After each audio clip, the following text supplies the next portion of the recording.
Hello friends, welcome back to एक academy. आप सभी का स्वागत है आपके अपने चैनल एक एकेडमी पर। जैसा कि आप जानते हैं कि सीटेट 2024 का एग्ज़ाम ज़्यादा दिन नहीं रह गया है। मैक्सिमम 12 से 13 दिन रह गए हैं एग्ज़ाम, और इस टाइम आपको सिर्फ रिवीजन ही रिवीजन करना है।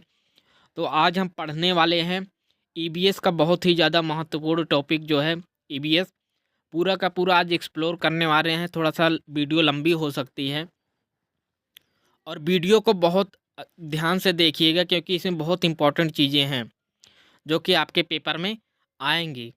ठीक है, और वीडियो को बिल्कुल स्किप मत करिएगा, वीडियो को पूरा देखिएगा। ठीक है, तो चलो शुरू करते हैं आज का सेशन। तो हम वन लाइनर करके आपको बताते हैं, वन लाइनर करके आपको चीज़ें एक्सप्लोर करने की कोशिश करेंगे, जिससे आपकी रिवीजन बहुत अच्छी हो सके। और अंतिम टाइम में सिर्फ आपको रिवीजन करना है। सभी सब्जेक्ट के 5 सब्जेक्ट जो भी हैं, सबका रिवीजन ही करना है आपको। ठीक है, तो देखते हैं।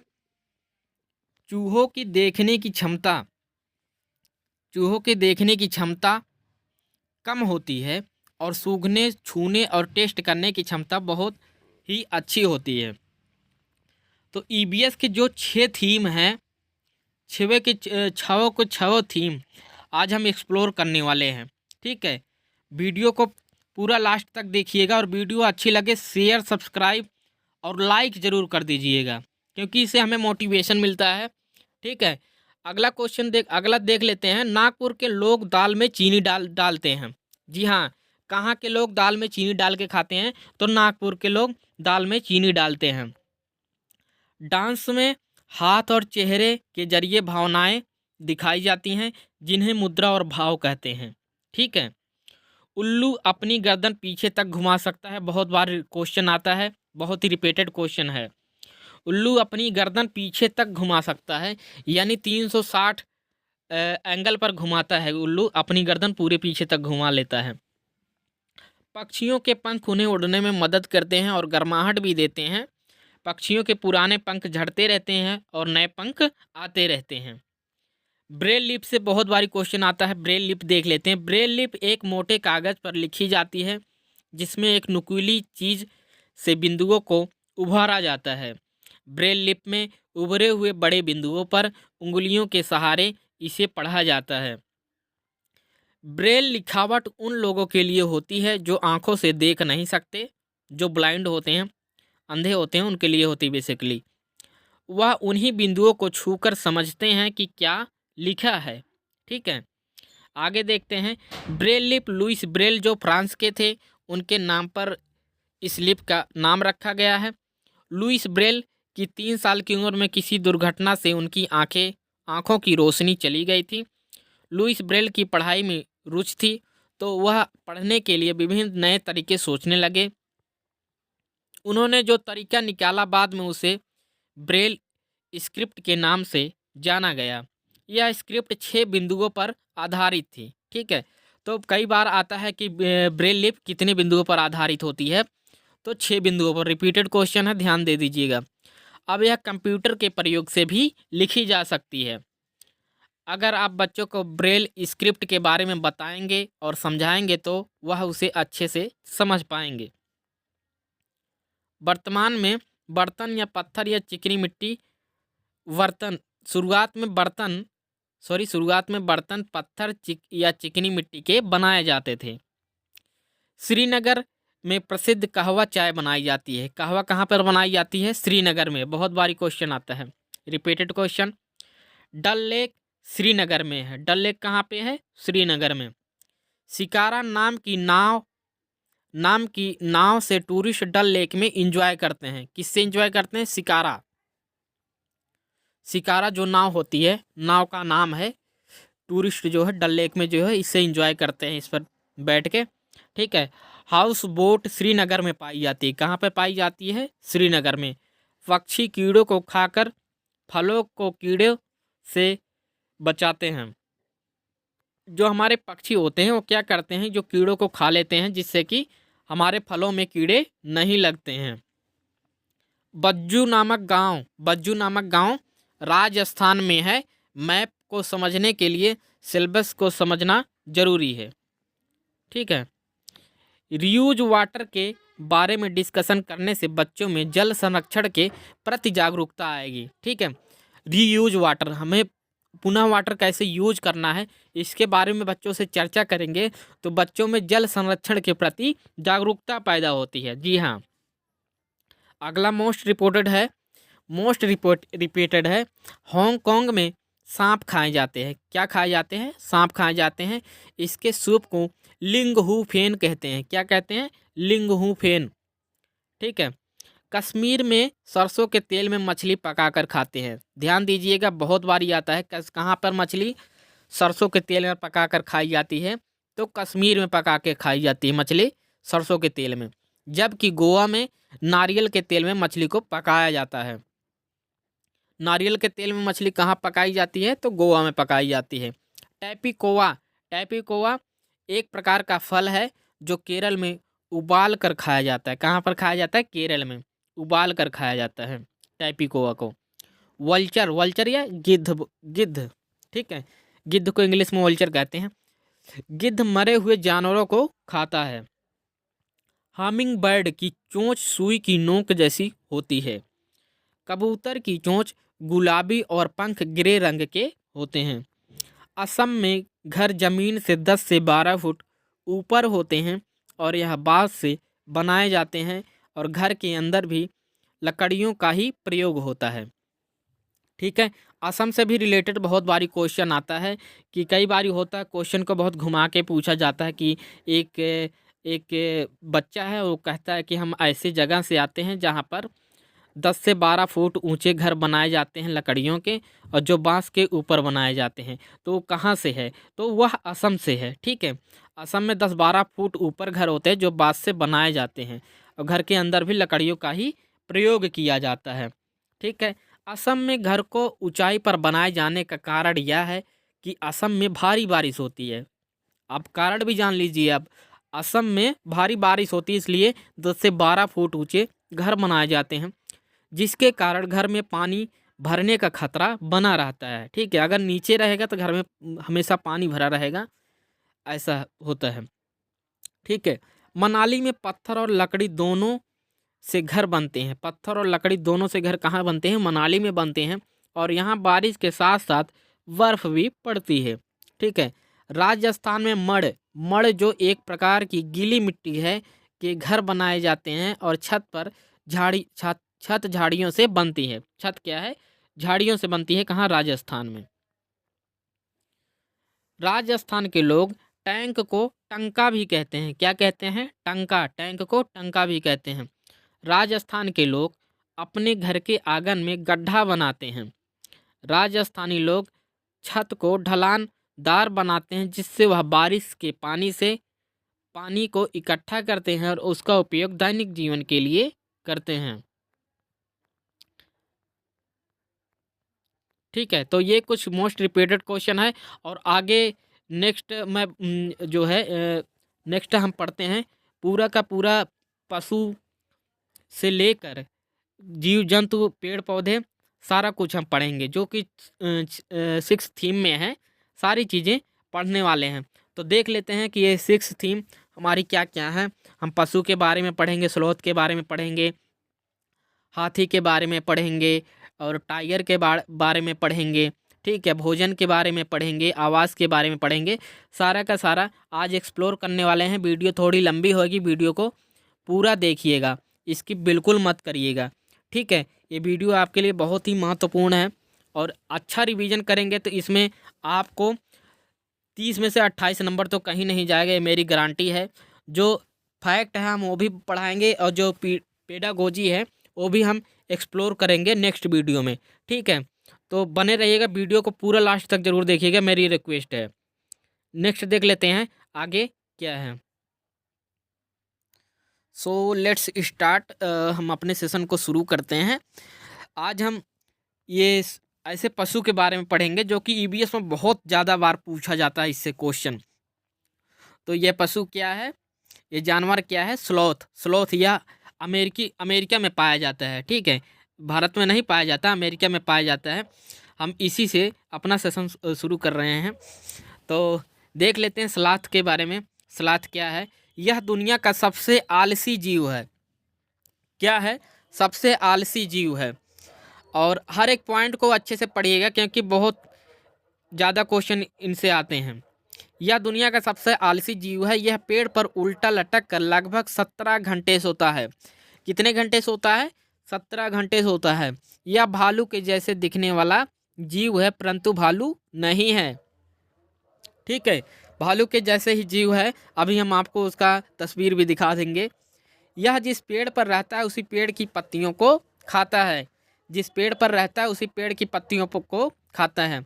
एक सप्ताह में एक बार मलमूत्र त्यागने के लिए पेड़ों से नीचे उतरता है। यह एक अच्छा तैराक माना जाता है। यह एक शाकाहारी जीव है। यह अपने 40 वर्षों के जीवन में कुल 8 पेड़ों पर निवास करता है। ये इसका जीवन काल कितना होता है? 40 साल होता है। और इन 40 सालों में वह इतना आलसी होता है कि वह कम से कम ज़्यादा से ज़्यादा 8 पेड़ों को ही बदल पाता है, क्योंकि यह पेड़ की पत्तियों को खाता है और वहीं पर उल्टा लटका होता है ये। ठीक है, यह दक्षिण और उत्तर अमेरिका में पाया जाता है। ये देखिए स्लॉथ है। ये ऐसे पेड़ पर लटका होता है और पेड़ की पत्तियों को खाता है। 17 घंटे तक सोता है। 17 घंटे तक सोता है और 17 घंटे तक सोता है और सप्ताह में केवल एक बार ही पेड़ से उतरता है मलमूत्र त्यागने के लिए। ठीक है, अगला पशु है हाथी। अगला जानवर क्या है? हाथी। हाथी भारत का राष्ट्रीय विरासत पशु है। क्या है? हाथी जो है भारत का राष्ट्रीय विरासत पशु है। और भारत में सर्वाधिक हाथी कर्नाटक राज्य में पाया जाता है। कहाँ पर? कर्नाटक राज्य में पाया जाता है। विश्व में सर्वाधिक हाथी दक्षिण अफ्रीका में पाए जाते हैं। हाथी सामान्यतः काले रंग के पाए जाते हैं, अतः इनको गर्मी ज़्यादा लगती है और ये गंदे पानी और कीचड़ में खेलना पसंद करते हैं। मोस्ट रिपीटेड है, बहुत बारी क्वेश्चन आते हैं हाथी से। इनके 2 बड़े कान पाए जाते हैं जिसका प्रयोग ये सुनने के साथ शरीर पर हवा करने के लिए भी करते हैं। ये पॉइंट पे ध्यान रखिएगा। एक सामान्य हाथी एक दिन में लगभग 1 कुंटल पत्तियां खा जाता है। कितना खा जाता है? 1 कुंटल। इसके 3 महीने के बच्चे का वजन 200 केजी होता है। ठीक है, ये भी बहुत ही इंपॉर्टेंट पॉइंट है। इनकी औसत आयु 70 वर्ष होती है। जो भी हाईलाइट करा गया है उस पर ज़रूर ध्यान दे दीजिएगा और वीडियो पूरी देखिएगा। मैं शुरू से कह रहा हूँ कि वीडियो पूरी देखिएगा, लाइक ज़रूर कर दीजिएगा वीडियो अच्छी लगे तो। हाथी सफ़ेद होता है। सफ़ेद हाथी थाईलैंड में पाया जाता है। सफ़ेद हाथी थाईलैंड में पाया जाता है। ठीक है, वाइट हाथी भी होता है जो कि थाईलैंड में पाया जाता है। हमारे यहाँ तो काले हाथी देखने को मिलते हैं। सर्वाधिक हाथी कर्नाटक राज्य में पाए जाते हैं। हमने आपको पहले भी बताया, जैसे कि आप मानचित्र से देख सकते हैं, दर्शाया गया है। अगला जीव है सांप। सांप सांप के बारे में पढ़ लेते हैं, जो मोस्टली बहुत बार ये भी यहाँ से भी क्वेश्चन पूछा जाता है। यह सरीसृप प्रजाति का जीव है जो सड़क कर चलता है। कैसे चलता है? सड़क कर चलता है। इन्हें किसानों का मित्र कहा जाता है। किसानों का मित्र क्यों कहा जाता है? क्योंकि खेतों से ये चूहे को खाकर फसल बर्बाद होने से बचाते हैं। भारत में 4 तरह के जहरीले सांप पाए जाते हैं। कितने तरह के जहरीले सांप पाए जाते हैं? सिर्फ 4 तरह के। नाग यानी किंग कोबरा जिसे कहते हैं। करैत, करैत आपने देखा ही होगा। अफाई, एक अफाई सांप होता है। और दुबैया, ठीक है, ये सांप है। एक इधर देखिए आप, किंग कोबरा है और ये करैत है और ये अफाई है, ये तीसरा। और चौथा है जो दुबैया बोलते हैं इसको। सांप के बारे में थोड़ा सा और पढ़ेंगे। नाग अपने बच्चों को पालने के लिए घोंसले की व्यवस्था करता है। नाग एक ऐसी प्रजाति है जो जन्म देने के पश्चात अपने बच्चों को खा जाता है। ठीक है, सांप के 2 खोखले दांत पाए जाते हैं जिसका प्रयोग वह सामने वाले तक जहर पहुंचाने के लिए करता है। जो खोखले दांत होते हैं इन्हीं में इनका जहर होता है। सांप के 2 दांत होते हैं किंतु वह भोजन को निगल कर खाता है। वह भोजन को बेसिकली क्या करता है? निगल जाता है। सांप के कान नहीं होते पाए जाते हैं। वह अपने शरीर के त्वचा पर कंपन के वो महसूस करता है। ठीक है। सांप के काटने की दवा सांप के जहर से तैयार की जाती है, जिसका नाम सीरम है। क्या है? सीरम। यह सरकारी स्वास्थ्य केंद्रों पर आसानी से उपलब्ध होता है। सांप की औसत आयु 10 से 12 वर्ष तक होती है। कितना होती है? 10 से 12 वर्ष तक होती है औसत आयु। बाघ के बारे में पढ़ लेते हैं। अगला जानवर क्या है? बाघ है। बहुत बार इससे क्वेश्चन आते हैं और ध्यान से पढ़िएगा। यह भारत का राष्ट्रीय पशु है। भारत का राष्ट्रीय पशु है। भारत में सर्वाधिक बाघ मध्य प्रदेश में पाए जाते हैं, इसलिए मध्य प्रदेश को टाइगर स्टेट भी कहा जाता है। बघनी और उसके बच्चे समूह में रहते हैं। बघनी और उसके बच्चे समूह में रहते हैं। इसके नर बच्चे 2 से 3 वर्ष में समूह छोड़ देते हैं और स्वतंत्र जीवन की ओर अग्रसर होते हैं। इनके शरीर पर काली और पीली धारियां पाई जाती हैं। कैसी धारियां पाई जाती हैं? काली और पीली। मनुष्यों की तुलना में अंधेरे में 6 गुना तेज देखते हैं। कितने? 6 गुना तेज देखते हैं बाघ। ये अपने इलाके का निर्धारण मूत्र के गंध के माध्यम से करते हैं और उसी समूह में आए दूसरे बाघ की पहचान भी आसानी से कर लेते हैं। ठीक है। मोस्ट इम्पॉर्टेंट पॉइंट है। ठीक है, तो इसको ध्यान दीजिएगा। मूत्र के माध्यम से वो अपने इलाके का निर्धारण करता है और दूसरे बाघ की पहचान भी कर लेता है। ये अपने मूंछों की सहायता से पत्तियों में जानवरों के भागने से उत्पन्न सरसराहट और हवा चलने से उत्पन्न में आसानी से अंतर कर लेता है कि हवा की सरसराहट या किसी के चलने की सरसराहट है, किसी जानवर के भागने की सरसराहट है। इसको आसानी से डिफाइन कर लेता है। बाघ विभिन्न प्रकार की आवाज़ें निकालने में सक्षम होता है। इसकी दहाड़ 3 किलोमीटर तक आसानी से सुनाई देता है। ये रहा बाघ, टाइगर। ठीक है। बाघ के बारे में अभी थोड़ा सा और एक्सप्लोर कर लेते हैं, थोड़ा सा और पढ़ लेते हैं। बाघ, इसके बच्चे का जन्म के समय 1 से 1.5 से 2 केजी का होता है। इसका जो बच्चा होता है जन्म के समय कितना होता है? 1.5 से 2 केजी का। इसकी औसत आयु 8 से 10 वर्ष की होती है। ठीक है। बाघ पूरी दुनिया में बिल्ली की सबसे बड़ी प्रजाति के रूप में जाना जाता है। दुनिया में सबसे ज़्यादा मांस खाने के मामले में तीसरे स्थान पर है। ठीक है। पहले स्थान पर ध्रुवीय भालू है। ध्रुवीय भालू जो है वो भी मांस खाता है। दूसरे स्थान पर भूरे भालू हैं। बाघ के बच्चे को शावक कहते हैं। क्या कहते हैं? शावक। जन्म के बाद 1 सप्ताह तक ये अपनी आंखें नहीं खोलता है। इनकी औसत चाल 60 किलोमीटर प्रति घंटे तक हो सकती है। यानी बाघ एक बार में 1 घंटे में 60 किलोमीटर तक दौड़ सकता है। ठीक है। अगला जानवर है शेर। इसे जंगल का राजा कहा जाता है। शेर सामान्यतः भूरे रंग का होता है। शेरनी और इसके बच्चे समूह में रहते हैं और सबसे अधिक उम्र की शेरनी समूह का नेतृत्व करती है। मोस्ट इम्पॉर्टेंट पॉइंट है, इसको ध्यान दे दीजिएगा। एक वयस्क शेर का वजन 250 केजी का हो सकता है। यानी 250 केजी तक एक शेर का वजन होता है। इनके दांत अधिकतम 8 सेंटीमीटर तक चौड़े हो सकते हैं। विश्व में सबसे ज़्यादा शेर अफ्रीका महाद्वीप के तंजानिया देश में पाया जाता है। कहाँ पाए जाते हैं? तंजानिया देश में पाए जाते हैं सबसे ज़्यादा। अफ्रीका के एक महाद्वीप है अफ्रीका का। एशिया में शेर का स्वर्ग भारत के गुजरात में स्थित गिर राष्ट्रीय उद्यान है। गिर राष्ट्रीय उद्यान में शेरों की जनसंख्या ज़्यादा है। ठीक है। इनका औसत जीवन काल 12 से 15 वर्ष का होता है। कितना? 12 से 15 वर्ष तक होते हैं। शेर हवा में पत्तों में उत्पन्न सरसराहट और किसी जानवर के भागने की सरसराहट में आसानी से अंतर कर लेता है। ठीक टाइगर की तरह इसका भी सेम प्रोसेस है कि ये भी जो है जानवर भाग रहा है या हवा चल रही है, दोनों में भेद कर लेता है। इनका गर्भधारण काल 110 से 120 दिन का होता है। ठीक है। गर्भकाल इनका जो है 110 से 120 दिन का होता है। ये एक साथ 4 शावकों को जन्म देती हैं। कितना? 4 शावकों के। शेर के बच्चे 3 सप्ताह के पश्चात चलना शुरू कर देते हैं। जन्म के समय इनके बच्चे का वजन 2.5 से 3 kg होता है। कितना? 2.5 से 3 kg। अगला देख लेते हैं केचुआ। बहुत बार केचुए से क्वेश्चन आया है।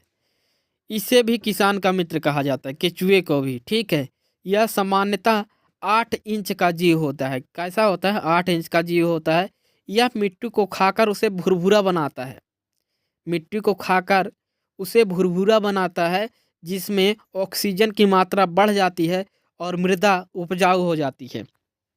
जब ये मिट्टी को भुरभुरा बना देते हैं तो उसमें जो है ऑक्सीजन की मात्रा बढ़ जाती है और वह मिट्टी जो है वो जो है उपजाऊ बन जाती है। ठीक, उसमें अच्छी फसल होती है। तो फसल के लिए बहुत अच्छे होते हैं केचुए। ठीक है, अगला अगला जीव देख लेते हैं मकड़ी। मकड़ी से भी क्वेश्चन आता है। यह कीट वर्ग का अपवाद है। ठीक है, यह सामाजिक जीव नहीं है। सामाजिक जीव नहीं है क्योंकि यह गंदगी का निर्माण करता है। मादा मकड़ी प्रजनन के पश्चात नर मकड़ी को जान से मार देती है। जो मादा मकड़ी होती है वो प्रजनन के पश्चात जो है अपने नर को मार देती है। रेशम का कीड़ा। रेशम के कीड़े से भी बहुत क्वेश्चन आता है। हर एक टॉपिक बहुत ही इम्पोर्टेंट है और अच्छे से मेन पॉइंट को ही रखा गया है। यह शहतूत के पेड़ पर पाला जाता है। कहाँ पर? यह शहतूत के पेड़ पर पाला जाता है। रेशम कीट पालन को सेरीकल्चर भी कहा जाता है। क्या कहा जाता है? सेरीकल्चर, रेशम कीट पालन को। इसका नर कीड़ा अपनी मादा को उसके गंध द्वारा कई किलोमीटर दूर तक पहचान लेता है। ये इनकी खूबी है। ठीक है, अगला जीव है डॉल्फिन। डॉल्फिन मछली, जिसके बारे में आप जानते ही होंगे। ठीक है, इसे भारत का राष्ट्रीय जलीय जीव घोषित किया गया है। ठीक है, भारत का राष्ट्रीय जलीय जीव कौन सा है? डॉल्फिन मछली है। इसका अन्य नाम अंधी डॉल्फिन या सूसू है। क्या कहते हैं? सूसू या अंधी डॉल्फिन। यह गंगा नदी में प्रयागराज से हल्दिया के मध्य पाई जाती हैं। ठीक है, यानी आप अगर इलाहाबाद प्रयागराज में हैं तो वहाँ से लेके हल्दिया के बीच तक ये जलीय जीव पाया जाता है। डॉल्फिन मछली आपको दिख सकती है आपको। यह एक स्तनधारी जीव है जो सीधे बच्चों को जन्म देती है। बच्चों को जन्म देती है, स्तनधारी है। ठीक है, यह अपने फेफड़ों के माध्यम से सांस लेती है। यह भिन्न भिन्न आवाज़ आसानी से निकाल लेती है। यह मनुष्यों के साथ आसानी से दोस्ती कर लेती है। ठीक है, अगला जलीय जीव है। इसके बारे में भी आप जानते होंगे, नीली व्हेल। नीली व्हेल यह इस पृथ्वी पर पाई जाने वाली सबसे भारी जीव है। सबसे जो है भारी जीव है। यह एक मांसाहारी खतरनाक जीव है। यह स्तनधारी जीव है जो सीधे बच्चों को जन्म देती है। ठीक है, यह फेफड़ों के माध्यम से सांस लेती है। यह सर्वाधिक संख्या में प्रशांत महासागर में पाई जाती है। कौन से महासागर में पाई जाती है? प्रशांत महासागर में। ठीक है, अगला आप देख लेते हैं, पौधे पर आ जाते हैं। पौधे भी बहुत महत्वपूर्ण है और रेगिस्तानी ओक के बारे में पढ़ लेते हैं, जिससे बहुत बारी क्वेश्चन आता है। यह ऑस्ट्रेलिया में पाया जाता है। रेगिस्तानी ओक कहाँ पाया जाता है? ऑस्ट्रेलिया में पाया जाता है। यह रेगिस्तानी इलाके में पाया जाने वाला वृक्ष है। इसकी जड़ें पानी की तलाश में लगातार नीचे की ओर जाती रहती हैं। ठीक है, और यह 30-40 फीट की गहराई तक नीचे चली जाती है। कितना जाती है नीचे? 30-40 फीट की गहराई तक। वृक्ष की ऊंचाई 30 गुना तक गहराई तक जाती है। ठीक है, वृक्ष की ऊंचाई की 30 गुना गहराई तक नीचे जाता है। ठीक है, यानी जितना वृक्ष ऊपर जाता है उससे कम 30 गुना नीचे गहराई में जाता है। इसका तना खोखला पाया जाता है। तना जो है खोखला पाया जाता है, इसमें जल संचित होता है। स्थानीय लोग अपने साथ चाकू और छोटी पाइप रखते हैं। जल का अभाव होने पर तने से जल का प्रयोग कर लेते हैं। ठीक है, यह देखिए, इसका ये पेड़ है और इस तरह से इसका तना होता है जिसमें आप पाइप डाल के पी लेते हैं। घटपरडी पौधा है ये, सॉरी, घटपरडी पौधा है। अब घटपरडी पौधे के बारे में पढ़ लेते हैं। घटपरडी पौधा क्या है? ये ऑस्ट्रेलिया, इंडोनेशिया और भारत के मेघालय राज्य में पाया जाता है। कहाँ पर? ऑस्ट्रेलिया में पाया जाता है, इंडोनेशिया में पाया जाता है और भारत में कहाँ पर पाया जाता है? मेघालय राज्य में पाया जाता है। इसकी भी अजीब कहानी है, एक बार इसको भी अच्छे से पढ़ लीजिएगा। यह घड़े के आकार का होता है, घड़े के आकार का होता है, जिसका मुंह पत्तियों के द्वारा ढका होता है। इससे विशेष खुशबू निकलती है जो कीड़े मकोड़े और छोटे जीवों को अपनी ओर आकर्षित करता है। किधर करता है? अपनी ओर आकर्षित करता है। यह एक शिकारी पौधा माना जाता है, शिकारी पौधा, परंतु शिकार का कार्य नाइट्रोजन के स्थिरीकरण के लिए करता है। जीवाणुओं के द्वारा परिवर्तित किए गए नाइट्रेट का प्रयोग करता है। ठीक है, यानी यह ऐसे मुंह खुला होता है और जो भी कीड़े मकोड़े या मेढक को भी खा जाता है ये पेड़।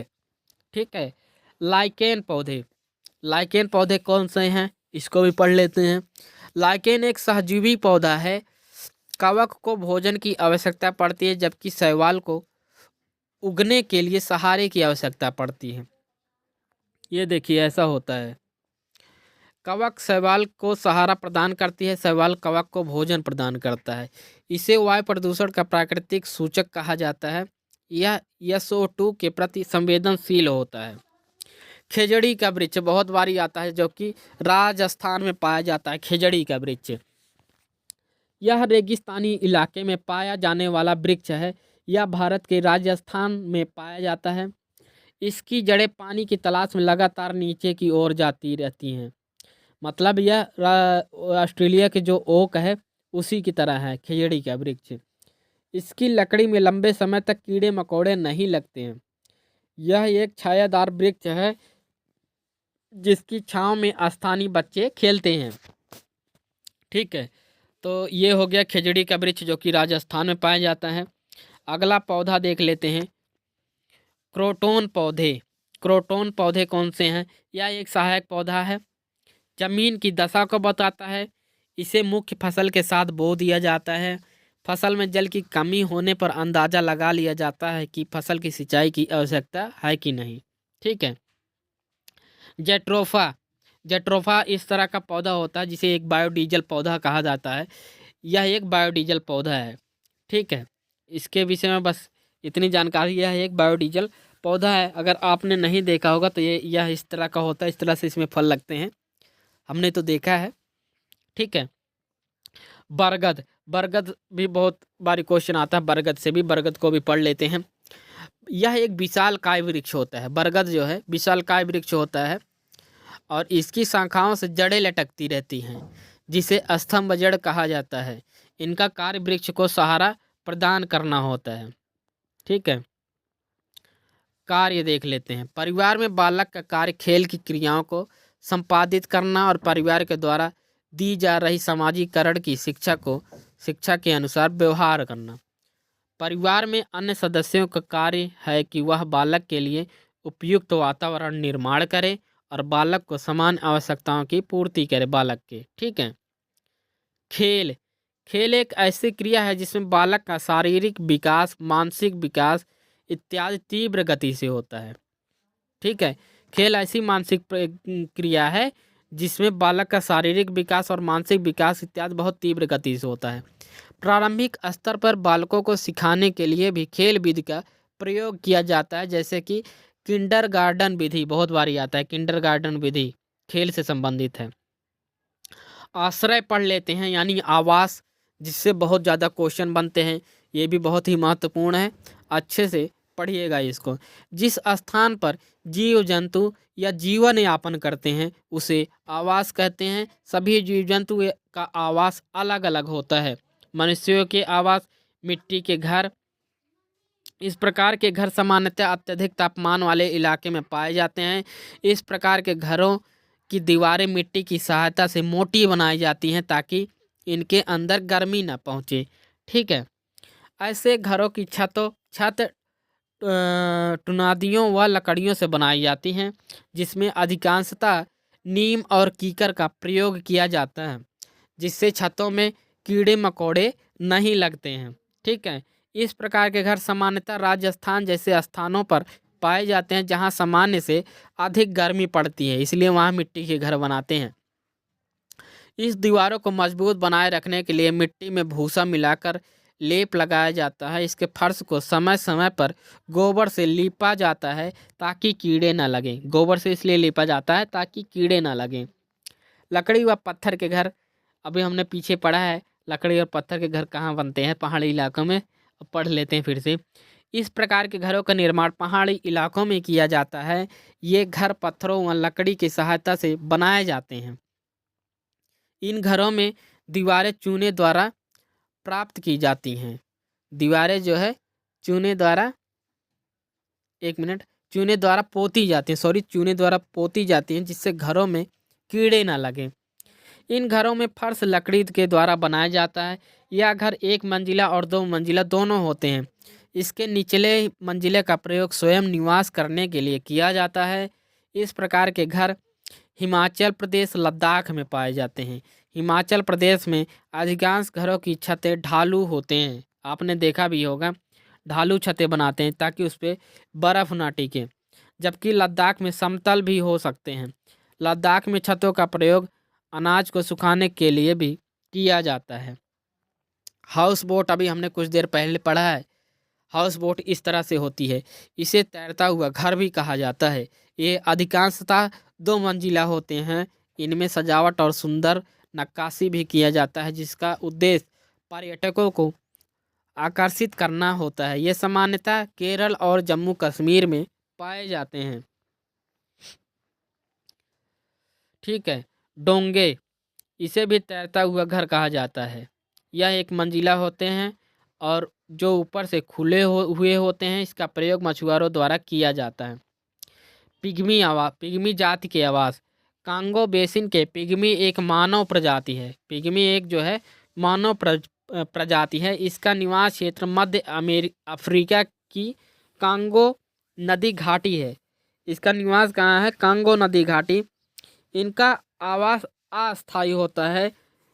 जंगली जानवरों से बचने के लिए ये अपना आवास वृक्षों पर बनाते हैं। कहाँ पर बनाते हैं? वृक्षों पर बनाते हैं। अब पक्षियों के आवास के बारे में पढ़ लेते हैं। चील, सबसे बड़ा घोंसला चील पक्षी का होता है। सबसे बड़ा घोंसला किसका होता है? चील का होता है।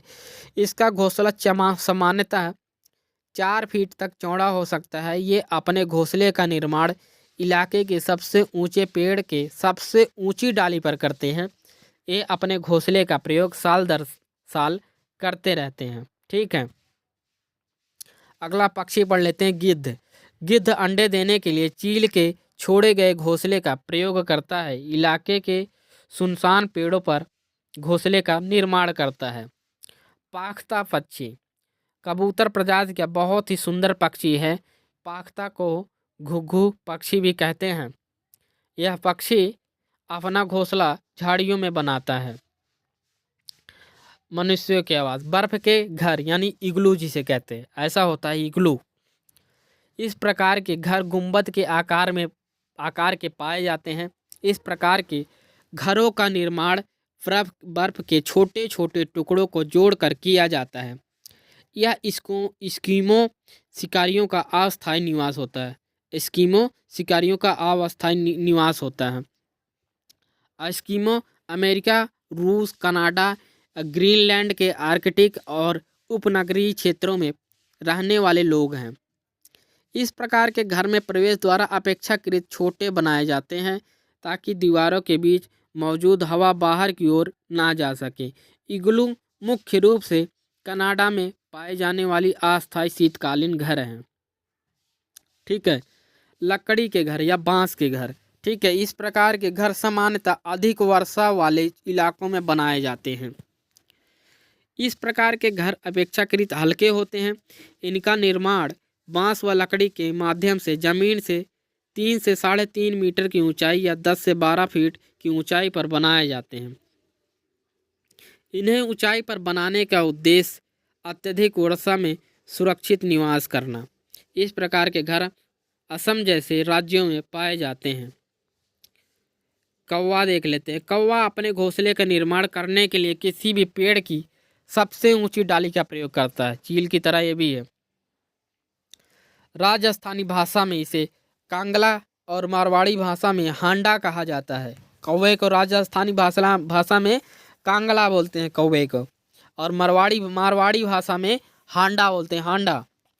कौवे की 6 प्रजाति भारत में मिलती हैं, ठीक है। कौवे की कितनी प्रजाति मिलती हैं भारत में? 6 प्रजाति मिलती हैं। अगला पक्षी है कोयल। कोयल अपने घोंसले का निर्माण नहीं करती है, यह कौवे के घोंसले में अंडे देती है। कोयल भारत में कई जगह कविताओं में अच्छा प्रतीक माना जाता है। कोयल या कोकिला कुक्कू कुल का पक्षी है। शुतुरमुर्ग जमीन में गड्ढा खोदकर घोंसले का निर्माण करते हैं और अंडे देता है। आवश्यकता पड़ने पर 70 किलोमीटर प्रति घंटा की अधिकतम गति से भाग सकता है, यानी 1 घंटे में 70 किलोमीटर तक भाग सकता है। दर्जन चिड़िया 2 पत्तों को आपस में सिलकर घोंसले का निर्माण करती है और उसी में अंडे देती है। दर्जन चिड़िया को उसका यह नाम घोंसला बुनने की खास कला के कारण मिला है। जुलाही पक्षी, आप देख सकते हैं जुलाही पक्षी। इस पक्षी का घोंसला लालटेन की तरह लटकता हुआ होता है, यानी आपने देखा भी होगा, जो वो जुलाही पक्षी कहलाता है जो लालटेन जैसे घोंसले में रहता है। बसंत गौरी, यह पेड़ के तने में गहरा छेद बनाकर उसमें अंडा देती है। संत गौरी जो गर्मियों में टुक टुक करती रहती है। शक्कर खोरा, शक्कर खोरा नामक पक्षी छोटे या झाड़ी के डाली पर अपना लटकता घोंसला बनाती है। पाकता पक्षी यानी कैक्टस नागफनी के कांटों के बीच घोंसला बनाती है। उल्लू दिन की अपेक्षा रात में अधिक स्पष्ट दिखाई देता है, यह अपनी गर्दन पूरी तरह घुमा सकता है, ठीक है। कलचिड़ी पक्षी, सारी पक्षियों के बारे में अच्छे से पढ़ लीजिएगा और जितने भी जानवर पढ़ा रहा हूँ उनके भी बारे में, जीव जंतु जो भी हैं सबके बारे में अच्छे से पढ़ लीजिएगा। जो भी हैं टॉपिक एक भी स्किप मत करिएगा वीडियो को बिल्कुल भी, अगर अच्छा नंबर लाना है तो सीटेट में, ठीक है। सीटेट में आपका अच्छा नंबर आएगा, ये मेरी गारंटी है, अगर आप इसको अच्छे से पढ़ लेंगे तो, ठीक है। कलचिड़ी इंडियन रोबिन नामक पक्षी अपना घोंसला जमीन के बड़े पत्थरों के बीच खाली जगह में बनाती है तथा उसी में वह अंडे देती है, ठीक है। गौरैया, गौरैया पक्षियों के पैसर वंश की एक जीव वैज्ञानिक जाति है। 20 मार्च को विश्व गौरैया दिवस मनाया जाता है। गौरैया अपना घोंसला घरों में जो खुले में स्थान होते हैं वहाँ पर बनाती है। मनुष्यों के घरों में रहने वाले जीव कुत्ता, बिल्ली, छिपकली, मच्छर, मकड़ी, चूहा, चींटी इत्यादि। मनुष्यों के घर में कौन से जीव रहते हैं? ये रहते हैं, ठीक है। और जंगल में रहने वाले जीव शेर, हाथी, हिरन, गैंडा, बाघ, मोर, चिंपैंजी, तेंदुआ और लकड़बग्घा, ये जंगल में रहते हैं, ठीक है। और पेड़ पर रहने वाले, पेड़ पर कौन से रहते हैं? बंदर, स्लॉथ, लंगूर, पांडा और विभिन्न प्रकार के पक्षी भी होते हैं, ठीक है। कृषि के बारे में पढ़ लेते हैं, ठीक है। हरित क्रांति, हरित क्रांति का संबंध खाद्यान्न उत्पादन गेहूं और चावल से है, ठीक है। वैश्विक परिप्रेक्ष्य में विश्व में हरित क्रांति की शुरुआत 1960 ईस्वी में हुई थी। विश्व में हरित क्रांति के जनक अमेरिकी कृषि वैज्ञानिक डॉक्टर नॉर्मन बोरलॉग माने जाते हैं। विश्व में हरित क्रांति की शुरुआत मैक्सिको से हुआ था। विश्व में हरित क्रांति का सर्वाधिक उत्पादन चावल की फसल में की गई थी। भारत के संदर्भ में, भारत में हरित क्रांति की शुरुआत 1966 से 67 ईस्वी में हुआ था। भारत में हरित क्रांति के जनक भारतीय कृषि वैज्ञानिक डॉक्टर एम.एस. स्वामीनाथन माने जाते हैं, ठीक है। जब भारत की बात हो तो भारत में कृषि वैज्ञानिक डॉक्टर स्वामीनाथन भारतीय हरित क्रांति के जनक माने जाते हैं, ध्यान रखिएगा। भारत में हरित क्रांति की शुरुआत पंतनगर कृषि विश्वविद्यालय उत्तराखंड से हुआ था, ठीक है। भारत में हरित क्रांति द्वारा सर्वाधिक उत्पादन गेहूं की फसल में दर्ज किया गया था। भारत की लगभग 2/3 जनसंख्या कृषि पर आधारित है। हरित क्रांति कृषि को प्राथमिक क्षेत्र में रखा गया है। कृषि को किस क्षेत्र में रखा है? प्राथमिक क्षेत्र में रखा गया है। हमारी अर्थव्यवस्था कृषि का योगदान लगभग कितने प्रतिशत है? 17% है। और रोजगार में लगभग 51% का योगदान है। 1963 में जब बोरलॉग भारत आए तब उनकी मुलाकात डॉक्टर एम.एस. स्वामीनाथन से हुई। 1965 में भारत के कृषि मंत्री सी सुब्रमण्यम ने गेहूं की नई किस्म के 18,000 टन बीज को आयात किया। इसकी जानकारी किसानों को दी गई। सिंचाई के लिए नहरें बनाई गई, किसानों को दामों की गारंटी दी गई, अनाज को सुरक्षित रहने के लिए गोदाम बनाए गए। इतना पैदा हुआ कि सरकार के पास रखने के लिए जगह कम पड़ गई। ठीक है, तो भारत में के कुल क्षेत्रफल के 51% भाग पर खेती की जाती है। 4% भाग पर चारागाह है। 21% भूमि पर वन, 24% भूमि बंजर है तथा बिना उपयोग की भूमि है। कृषि भारतीय अर्थव्यवस्था की रीढ़ है। क्या कहा जाता है? रीढ़ कहा जाता है कृषि को। रबी की फसल, रबी यानी सर्दियों की फसल। यह फसल अक्टूबर नवंबर में बोई जाती है और मार्च अप्रैल में काटी जाती है। जैसे गेहूं, जौ, चना, मटर, सरसों, आलू, राई इत्यादि। ठीक है। खरीफ की फसल, खरीफ की फसल बेसिकली जो होती है यह होती है बरसात वाले मौसम को कहते हैं। यह फसल जून जुलाई में बोई जाती है और नवंबर दिसंबर में काट ली जाती है। जैसे धान, गन्ना, तिलहन, कपास, मक्का, तिल, ज्वार, बाजरा इत्यादि। ये जो है बरसात की फसलें होती हैं। ठीक है। जायद की फसल, जायद की फसल यानी गर्मी में जो फसलें बोई जाती हैं, मार्च से अप्रैल के मध्य बोई जाती हैं, जून जुलाई में काटी जाती हैं। इसके अंतर्गत सब्जियां, मक्का, खरबूज, तरबूज, अरबी और ककड़ी, भिंडी आदि हैं। ठीक है। नकदी फसल, नकदी फसल कौन सी हैं? वह फसल जो व्यापार के उद्देश्य से की जाती हैं, से किसानों द्वारा की जाती हैं। जैसे कपास, गन्ना, तंबाकू, जूट इत्यादि। ठीक है। इसे नकदी फसल कहते हैं क्योंकि यह व्यापार के उद्देश्य से की जाती हैं। भारत का उर्वरक उत्पादन में विश्व में तीसरा स्थान है। ठीक है। फल उत्पादन भारत का द्वितीय स्थान है। सब्जी उत्पादन भारत का दूसरा स्थान है। पंजाब राज्य को भारत का धान्य भंडार कहा जाता है। विश्व में चावल उत्पादन में चीन के बाद भारत का दूसरा स्थान है। ठीक है। और वीडियो थोड़ा सा लंबी हो जाएगी, लेकिन वीडियो को स्किप मत करिएगा, पूरा देखिएगा क्योंकि यह मैराथन क्लास है। इसमें वीडियो लंबी हो जाएगी। ठीक है, पर आपके लिए बहुत ही रामबाण साबित होने वाली है। विश्व में गेहूं उत्पादन में चीन के बाद भारत का दूसरा स्थान है। आम, केला, चीकू, खट्टे नींबू, काजू, नारियल, काली मिर्च, हल्दी के उत्पादन में भारत का पहला स्थान है। फलों और सब्जियों के उत्पादन में भारत का स्थान दुनिया में दूसरा है। ठीक है। कोशिश करेंगे, स्पीड से चलेंगे। ठीक है, स्पीड से चलेंगे जिससे कि जल्दी ही ख़त्म कर लें पूरे टॉपिक को।